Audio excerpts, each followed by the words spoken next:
I do want to ask you one more question. What haven't we talked about? What haven't we covered that you want to make sure is a part of what we record on this podcast for Yeah. your peers to understand and know?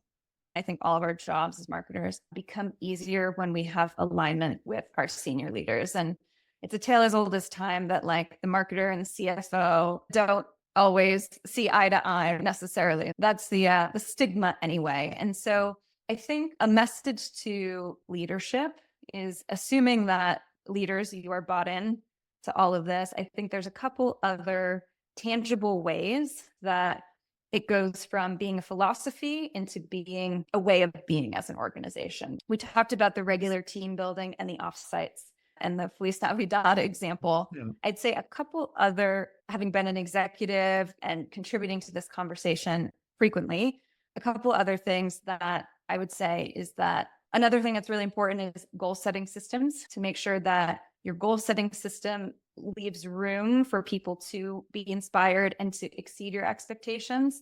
I'm all for OKRs and stretch goals, right? Sometimes leaders have a tendency to want to grip and grapple a little bit too much with the plan, and it doesn't allow for the room and the space we need, at least as marketers and in media, to adapt to what's happening in real time. So I'd also advocate for ensuring the goal setting system is right to support this kind of a culture that will have brand benefit. And then also incentives programs. There's been situations where I can be doing my job expertly as a marketer. And if sales, as an example, is incentivized the wrong way, right?